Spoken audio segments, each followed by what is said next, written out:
Do tempo das nossas avós, não os bondes e crochês, mas o peso de um machismo que roubava o destino das mulheres. A Vida Invisível é o nosso filme de hoje aqui no País do Cinema.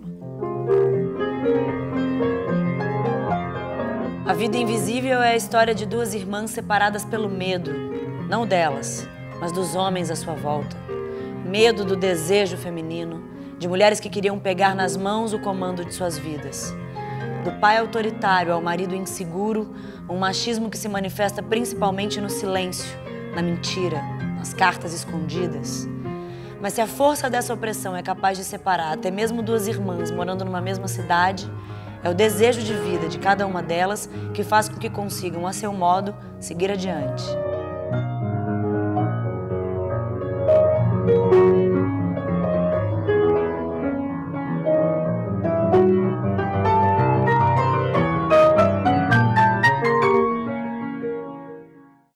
Eu converso hoje com Carol Duarte, que interpreta Eurídice no filme, e com Gregório do Vivier, que faz o Antenor. Bem-vindos. Obrigado. Belo filme. Vamos falar sobre ele. Como é que foi a chegada de vocês no projeto? Vocês fizeram um teste? Não sei como foi a da Carol, mas a minha foi teste, Fiz um teste um dia do Carim e foi um teste bem doido, tinha que dançar. Eu achei, pronto, não peguei. Tem que dançar, pra mim já terrível. E não achei que tinha ido bem em tudo, mas depois me ligou a Maria Manuela, foi até que eu acho que foi quem fez a ponte, me indicou, que é a atriz do filme e também produtora de elenco, a Manu. E me ligaram depois dizendo que tinha sido aceito, ser um Carol e tal, mas eu realmente não imaginava. Foi a mesma coisa. Me chamaram pro teste, também tive que dançar sozinha. Dança sozinha, como se você estivesse na sua casa. Ai. Meu Deus. E eu amo essa cena do casamento, porque você começa a dançar de um jeito tão maravilhoso. Ela fica muito louca, né? É maravilhoso, porque foge do que a gente tá esperando que vai acontecer ali. Eu me lembro que no ensaio até o salto quebrou, lembra disso? Lembro. Mas enfim, o teste foi isso. Aí fiz o texto, eu não sabia o que era o filme, acho que você também não sabia, né? Não fazia ideia. Ninguém sabia nada. E o texto eu nunca vou esquecer, porque é de um livro lindo chamado A Guerra no Tem Rosto de Mulher, da Svetlana. Eu li. Lindo, né? Sim, terrível, né? Terrível, terrível. Que não tem a ver com o filme diretamente, mas tem a ver por... São muitas narrativas ali. E são mulheres e tal. E aí me falaram que eu tinha passado, mas também não sabia pra que personagem, não sabia o que era o filme, não sabia nada. Ah, é? E era o Carim que tava dirigindo? Era. O Carim e a Nina que tava na sala. E tinha mais alguém que eu não me lembro, porque eu fiquei muito nervosa. Fazer teste é uma coisa que deixa a gente desconfortável, né? E como é que foi pra vocês? Eu soube que vocês tiveram uma preparação intensa. Queria que a gente pudesse falar um pouquinho desse período de preparação. Quem preparou era o próprio Carim? Todos os atores juntos, separados? Contar pra gente um pouco. Então, a preparação foi muito conduzida assim pela Nina Cópico, que é a diretora assistente e também preparadora. E o Carim também estava na sala de ensaio, também conduzindo várias coisas, já com o roteiro na mão e tal. E eu começo antes com a Júlia, né? Acho que você entrou depois, com a Júlia Stockler, que faz a Guida. Brilhante. A brilhante Júlia. E como a gente tinha que ter uma relação muito profunda ali, a gente começa um pouco antes. E aí entrou Gregório. E aí a gente começa um pouco a trabalhar a relação Antenor e Eurídice, assim, porque eles já começam no filme já casando, assim. Então, a gente teve uma preparação para entender um pouco o encontro deles, como é que era, assim, quando eles se encontraram, como é que foi, para criar uma memória, assim. Sim, sim. E quanto tempo dessa preparação? Acho que deve ter sido tipo 1 mês e meio, né? Olha, um luxo, né? Um luxo, incrível. E com improvisação, pra mim foi muito importante. A gente improvisou, por exemplo, as cenas muitas cenas que não estão no filme. Que era a cena em que a gente se conhecia, a cena em que eu me apaixonava, por aquelas épocas que a gente saía a primeira vez, nosso primeiro encontro, tudo isso a gente improvisava. E, embora não esteja no filme, pra mim, pelo menos estava. Eu olhava pra ela e eu lembrava da primeira vez em que eu a vi, que não está no filme.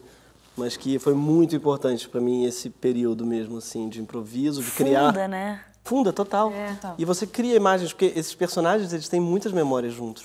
E eu não tinha nenhuma memória com a Carol, a gente não se conhecia. Então, foi muito importante para criar essas memórias, né? Olhar para ela e não ver a Carol ou uma desconhecida. Ver uma pessoa com quem eu compartilho já histórias, piadas. Tivemos uma aula de etiqueta Tivemos mal de época, afinal, estamos em 1951 quando começa, exatamente. né? Foi bem engraçado. A Carol revoltada. A Carol revoltada com a etiqueta. E o senhor falando, o Gregório deve saber, porque é do Vivier. E eu assim, Gregório, você não sabe nada. Nada. Você não sabe? Nada. Ele achou por algum motivo. Eu achava também. Achava? Nada, mas eu tava interessado, aquele nerdzinho, conta. Aí eu ponho a mesa aqui e a Carol, assim, tudo era... E é um absurdo. Porque a pessoa falava coisas do tipo assim, ao seu lado direito tem que sentar a pessoa mais importante. Quem é a pessoa mais importante? Exatamente, que absurdo. Tudo. Tipo, quem delimitou isso? Tipo, muitas regras, obviamente, machistas. Ridículo. Né? Uma vez me disseram que em etiqueta não se pode sair com cabelo... Mulher sair com cabelo molhado, não se chega no lugar de cabelo molhado. Eu falei, quem falou? Regra de etiqueta. Eu falei, quem falou? Quem inventou isso? Faz o menor sentido. Nada faz. Mas tá um pouco no filme, no jantar que a gente tem, eu tô pra ela meio que corrigindo, assim. Né? Isso ficou um pouco, eu acho. E a gente também teve aula de bordado, o que foi bem legal, né? Foi ótimo. Você também? Também aprendi a bordar. Foi lindo, porque além da atividade ser um pouco assim, dessas mulheres que ficam em casa, dessas mulheres que cuidam das coisas e bordam e tal, tem uma questão que foi super legal no set, que é quando a gente não tinha muita coisa, a gente estava esperando a câmera ser montada e tal, a gente bordava. E era uma atividade que trazia um pouco você, Ela assim... é silenciosa, né? E às vezes a gente bordava junto e às vezes em silêncio. Isso dava uma outra presença, assim, que foi bem legal. Que lindo. Mas, de maneira geral, a preparação, a gente fala assim por cima, mas foi realmente muito intensa, assim. Lembro de você achar lugares super difíceis, assim. Gregório passou muito mal de fazer antenor, assim, porque eu passei mal, literal. Você lembra desse dia? Lembro. Eu passei mal, comecei a vomitar, não parava mais, não sabia o que era. Fiquei com medo de pedra nos rins, que era uma dor abdominal bizarra, e não era nada. Era um personagem tóxico, me intoxicando. Uma força atávica, quase, né? Atávica de passar mal. E em cena também, eu chegava todo dia aos prantos. Tinha alguns dias que ficava aos prantos, chorando. Carol, e graças a Deus, nessa manhã tinha a Nina que vinha, abraçava, trazia no Porto Seguro. Porque a gente está lidando com fantasmas ancestrais, né? Total. E às vezes nem tão longe assim. Aqui, falar de machismo é sempre muito importante para homens e para mulheres, né? E ele vai desviando a Eurídice das coisas que importam para ela. O piano, rever a irmã. Queria que vocês falassem um pouco, não só... Como foi vocês sentindo essa clareza? Porque por mais que a gente saiba, quando a gente traz para o corpo da gente, certas compreensões se dilatam ainda mais, né? Que vocês pudessem falar um pouco de como isso ia reverberando em vocês durante mesmo o processo. A gente criou uma relação, eu sempre falo isso, assim, eu e o Gregório, a gente criou uma relação de trabalho muito bonita, assim. Então, tem cenas muito duras que a gente gravou juntos, mas que não foram tão duras, assim, muito pela organização do set, do Karim, e pela parceria que a gente construiu, assim. Era duro fazer o antenor pro Gregório, era evidentemente duro pro Gregório fazer aquilo, assim. E também era duro para mim estar ali, assim, né? A vontade é gritar, né? Por que a Eurídice não gritava? E eu ficava me perguntando o tempo todo, por que ela não sai? Ela só abre a porta e vai. Mas não é só, é muito complicado, assim. Então, são personagens que perturbam um pouco e que são muito rapidamente identificáveis, né? Obviamente, eu acho que o mundo evoluiu muito, assim, né? De maneira geral. Eu sou mais livre que a minha avó. Só que eu ainda sou presa também em questões como a minha avó foi. E quando a gente identifica isso e ainda fala, puxa vida, quando alguém me fala alguma coisa desconfortável, eu também fico quieta. Eu também vou para casa e falo, puta, por que eu me calei? E eu, na hora, não sei o que dizer, na hora eu me sinto constrangida, meu corpo se sente constrangido, meu sexo se sente constrangido e nada dito, assim. Então, dá aquele bolo na garganta de vontade de chorar. Você se sente suja ou se sente qualquer coisa, assim. Então, é tão atual e isso é uma péssima notícia, na verdade, né? É uma péssima notícia. Mas essa intimidade toda que a gente criou, assim, permitiu que fosse mais cruel ali, né? Que a gente não precisasse desviar de nada. É assim mesmo, cai na banheira e puxa e vai, não sei o quê. Nossa, e também... aquilo é horroroso. A cena é horrorosa. E sempre assim, tá tudo bem com você? Claro. Cortava, era muito louco. Tá tudo bem? Meu Deus, coisa horrível. E isso era interessante porque era mesmo, tinha muito cuidado. Ao mesmo tempo, o Karim brincava um pouco com isso, com carinho. Parece até uma piada com carinho, mas não. Com carinho, de via pro outro e falar assim, olha, Carol, não, né? Ele pediu pra mim pra gritar de uma maneira muito animal. Foi um pedido dele. E, de repente, eu imagino a reação da Carol ao me ouvir gritar foi a reação da atriz também, a reação da personagem, da Eurídice, né? Porque tinha alguns ingredientes que ele dava meio surpresos, assim. Então, tinha algo também de um estranhamento constante, porque a gente não sabia o que estava fazendo, mas era tudo bem, porque os personagens também não. Né? Agora, muito assustador, eu não consigo ver mesmo, porque eu vejo ali um ser humano que é tudo que eu abomino. Então, é uma cena que eu não consigo ver, acho muito, muito mesmo desagradável. Como é o trabalho com Karim no set? Furacão Karim, as pessoas chamavam ele, a Marininha, Marininha Franco deu esse apelido maravilhoso, Furacão Karim. É um furacão mesmo, né? Ele chega e muito ativo, é a primeira pessoa a chegar, a última a sair assim, do set e gosta de ensaiar muito. E eu achei uma coisa particularmente linda que ele primeiro põe os atores, depois a câmera, né?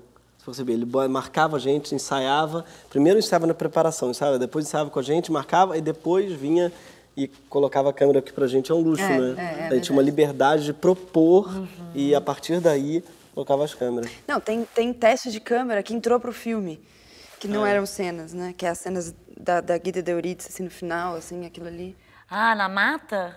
Não, na mata não. Tem algumas cenas que estão... Na casa, tipo, um teste de câmera, assim, uma coisa meio louca, a gente... Não sabia exatamente, mas a gente já estava ali, porque Karim não deixa o celular no set. Quando a gente colocava o pé ali, a gente estava ali. Chamava ninguém chamava, ninguém chamava pelo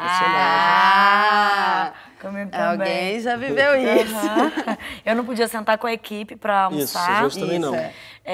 Tinha uma característica da dramaturgia que ela estava chegando em São Paulo, então eu não podia nem sentar com o elenco para comer. Uma ordem dada que eu não poderia me envolver com ninguém da equipe, nem com o elenco. Eu era proibida de me apaixonar por qualquer pessoa. Mas aí é que apaixona, né? Então, aí que a gente cria um negócio com a equipe que você fica assim, apaixonada pela equipe. Ninguém podia falar comigo, só ele. O diretor de fotografia, a gente também era ninguém. Bem parecida. Também? Igual. Também, não mas mudou nada, né, Karim? E tinha uma coisa que era pra... Essa coisa de não falar com a equipe é muito louca, porque a princípio eu achei um absurdo, falei assim, que loucura, vamos fazer, claro, mas eu acho que faz total sentido, hoje em dia, pensando, no sentido que eu amo falar, imagina, não é, eu amo ter uma relação no Porta, é uma família, não é? Agora, o Porta é uma coisa, esse filme que precisava de um ambiente, de uma pessoa da equipe que viesse, falasse do Flamengo, ou falasse do... Pronto, já se rompeu alguma coisa, porque os atores estão realmente num estado ali mega delicado. Total. A gente tá falando de fantasmas ancestrais e, tipo, tava realmente ali num ambiente que era muito precisava de um puta cuidado, né? Então, pra mim funcionou e achei uma delícia ficar longe do celular. Eu tenho, Nossa, por favor. Porra, nossa geração tem essa doença, não é? É uma doença, é um vício, a gente é adicto mesmo, essa porcaria. Então, ter um lugar em que você não olha o celular, só isso já te põe num outro estado. A Vida Invisível gerou 778 empregos entre a pré e o lançamento. Vocês ganharam um prêmio, o filme ganhou um prêmio super importante em Cannes, foi escolhido pelo país para concorrer ao Oscar de filme estrangeiro e, dentre outras coisas, ele foi proibido de ser exibido para os funcionários da Agência Nacional de Cinema, da Ancine. É uma contradição inaceitável. Por que um filme como A Vida Invisível incomoda? Por que é que o cinema está incomodando tanto? Como é que vocês estão vendo esse atual momento da cultura e por onde há uma saída para nós? Eu acho que o filme A Vida Invisível, ele fala sobre essas duas irmãs, assim, muita gente fala que é sobre o amor das duas irmãs, e é também. Né? Mas acho que o filme ataca diretamente, acho que um propósito também do Karim, assim, de um homem antipatriarcal, atacar esses homens, assim. Então, o que a gente vê hoje no poder são homens ultraconservadores que têm no seu pensamento o germe ali do Antenor, o germe ali do pai da Eurídice e da Guida, até do médico, porque esses homens todos fazem uma solidariedade, assim, eles são ótimos juntos, porque quando a Eurídice né, descobre que tá grávida, o cara passa lá uma ligação falando, então, Antenor, acho que ela não ficou muito feliz, né? E ali a Eurídice tá cercada, ela vai pra onde? Sim. Ela não tem pra onde ir, assim. Teve uma menina que uma vez que me perguntou, por que você acha que a Eurídice não foi embora? Você teria ido embora? E eu não acho que não faltou nada a Eurídice. Não faltou coragem, não faltou desejo de ser uma pianista, não faltou desejo para a Eurídice encontrar a irmã. Mas é de um tal ponto que ela foi afogada, assim, que esses homens todos cercam ela, que eu também acho que não conseguiria, assim. Não faltou nada a essas mulheres, sabe? Então, eu acho que nesse momento, assim, passar o Vida Invisível com estes homens, né? Acho que no poder hoje, majoritariamente, são homens. E se não são homens, é um pensamento extremamente machista e patriarcal. Ainda. É. Que também estão nas mulheres, né? Que também essa rebarba, assim, né? Porque os homens também são vítimas do sistema patriarcal em outro lugar, né? Porque o corpo da mulher é sempre violado, mas os homens também são... O impedimento é nosso. Mas os homens também são violados na medida em que precisam exercer, que é um pouco que eu acho que acontece com o Antenor, um papel masculino que ele também nem sabe exatamente como fazer, assim. Então, esse homem fica ressentido, esse homem fica violento, porque também não sabe lidar com nada que está acontecendo, né? Não sabe nem o próprio corpo, não sabe o corpo da mulher, é super violento, assim. E eu acho que esses homens, o pensamento de ultradireita, o germe está muito ali, o Vida Invisível aponta muita coisa. E se a gente não destruir esse sistema patriarcal, continua. Porque ou é uma mudança de lógica, ou vai trocar e vai continuar um sistema patriarcal. Isso tem que acabar, assim, porque é tóxico. Esse governo é de antenores, no sentido de... São filhos e netos e... Claro, de pessoas que estão querendo perpetuar a opressão de gênero para sempre. O ódio que esse governo tem da cultura parece muito com o ódio que o Antenor tem da liberdade da Eurídice, porque a cultura prega a liberdade, a desobediência civil, a cultura prega, né, prega a redenção através do amor. A cultura ela é libertária, esses filmes todos são libertários. A Vida Invisível é, mas o Bacurau também, a Democracia em Vertigem. O Brasil tem feito filmes, né, que têm feito sucesso por isso. São filmes, não por acaso, têm um êxito gigantesco internacional. Porque são filmes que eles fazem o que o cinema pode fazer de melhor, que é libertar o espectador. Você sabe onde sua mãe estava, filhote? Não. Fazendo uma prova. Enganou o papai, deu uma escapulida e foi fazer uma prova de piano. Mas não é o sonho dela? Eu nunca sonhei que eu pudesse ser aprovada. Você foi?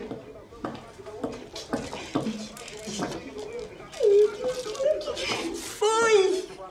Em primeiro lugar! Qual que é o plano agora, Antinha? Qual é o plano? O que você quer da vida? Quer viver de piano? Quer que eu largue o correio? Não vê? Fique cuidando da casa? Eu fico cuidando da casa aqui, ó. Fico arrumando tudo direitinho aqui, ó. Aqui eu rego as plantas. Eu fico com ela. Para com isso, Antenor! Para! Papai cuida de você. Vai pra dormir. Para com isso! O papai fica varrendo a sala com ela. Eu amarro o lenço na cabeça, eu fico cuidando da casa. A Zélia me ajuda, o papai para com a gente. Eu também não vou ficar o dia inteiro no conservatório. Para com isso! Fala baixo!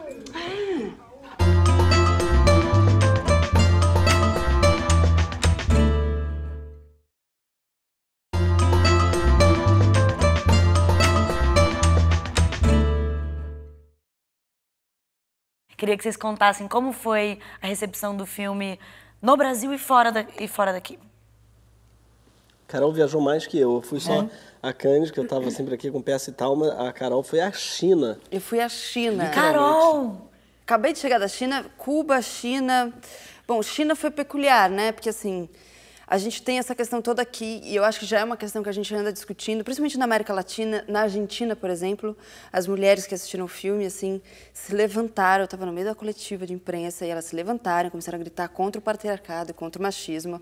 Essas mulheres são poderosíssimas, assim, super organizadas. Então, a recepção aqui na América Latina foi muito parecida, assim, do que está sendo aqui no Brasil, porque temos questões muito em comum, né? Temos histórias muito em comum, assim. Agora, na Ásia, foi uma coisa louca, assim, porque a opressão feminina e essa... Primeiro que tem uma questão na China que é a seguinte, há um tempo atrás, o governo chinês proibiu de ter mais de um filho na China, né? Porque a população estava aumentando muito. Controle de natalidade. Assim. Então, separar duas irmãs é muito mais cruel para eles. Assim, porque o sonho de muita gente era ter tido um irmão. Então, separar as duas é tipo... Nossa, é devastador. E a questão da feminina também, assim... tem uma questão muito forte na Ásia, assim, na China principalmente, da família dominar a vida dos jovens e a mulher ter que casar e muito nova e tudo mais, mas é muito diferente a abordagem da questão do machismo e de uma sociedade patriarcal, porque são histórias muito diferentes, assim. Então, foi legal dialogar nesse outro sentido. Me pega assim, para eles em outros lugares. Em outro lugar. E a resposta do público aqui no Brasil? Parece um pouco Constelação Familiar, né, o filme, em algum sentido. Sabe Constelação Familiar? Você vai e você vê uma reencenação da sua própria família. Sim. Ele tem um lado terapêutico, sabe? De você ver ele fazer uma terapia de ver seu avô e sua avó, bicho. Foi meio assim, tá? Assim, é meio que eu aviso. Sim, pode Foi meio crer, assim, total, tá? Que seu avô e razão. sua avó se relacionavam. Então, no Brasil, isso está sendo especialmente forte, porque eu sinto as pessoas falando muito dos avós. Então, eu acho que ele fala especialmente para essa família, que é a nossa, não é? É de todos nós, assim. Uma família que tem esses traumas não falados. Qual é a cena preferida de vocês no filme e por quê? Eu gosto muito da cena do conservatório, que é quando a Eurídice vai fazer a prova do piano. Porque quando a gente gravou essa cena, eu gravei uma vez tocando e tal, e aí o Karim se colocou na frente do piano. E o Karim é essa pessoa, assim, bastante... com muita energia, assim. E ele empolga o set todo e tal, e ele sentou com o fone e ele fez uma orquestra ali. Então, ele fez uma orquestra mesmo de emoção, assim. E foi super legal, porque eu estava em cena com o Karim, de alguma maneira. Que legal. E aí, quando eu vi a cena no filme, ainda foi mais surpresa ainda, porque ele colocou insertos de outras cenas, né? Então, como se a Eurídice estivesse pensando, tipo, como se fosse aquilo, assim, ela vivendo aquilo tudo. Então, eu acho uma cena muito bonita.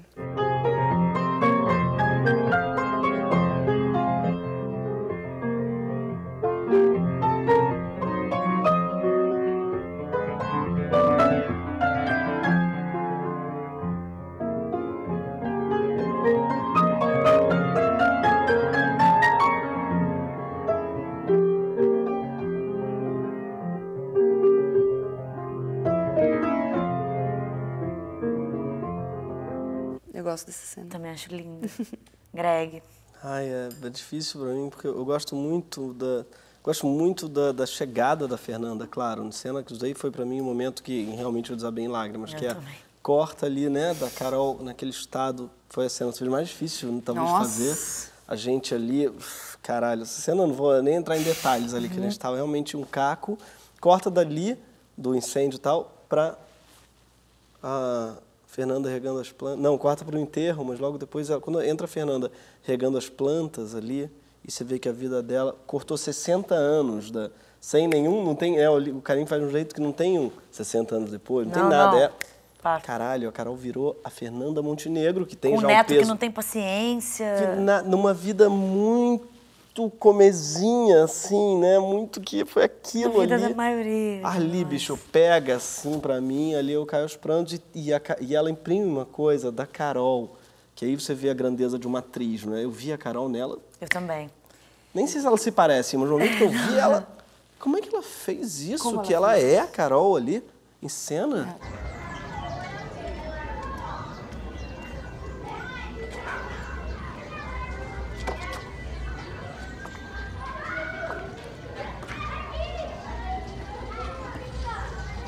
Mamãe?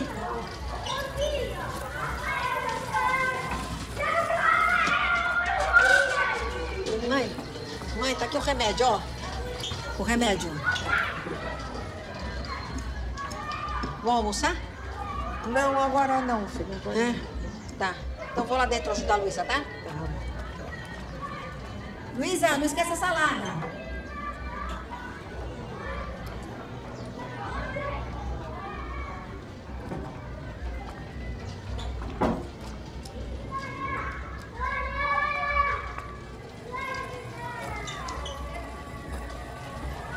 Mãe, vem almoçar, mãe. O almoço tá pronto.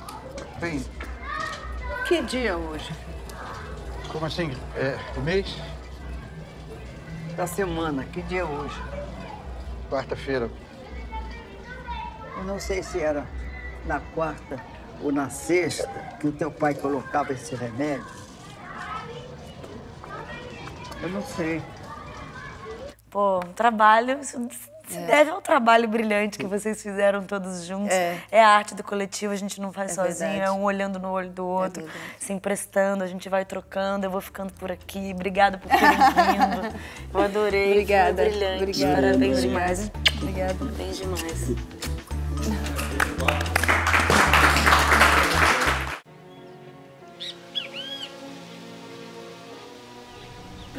E aí, ela entrou no ônibus e deixou ele pra trás. Mas por que ela não fica com ele, Daniel? Porque ela deixa ele com a família dele. Mas por que ela deixa ele de embora? Porque ela é muito sozinha, não quer ficar com ele, sei lá. Mas por que? Pô, assiste o filme, cara, na boa, é um clássico.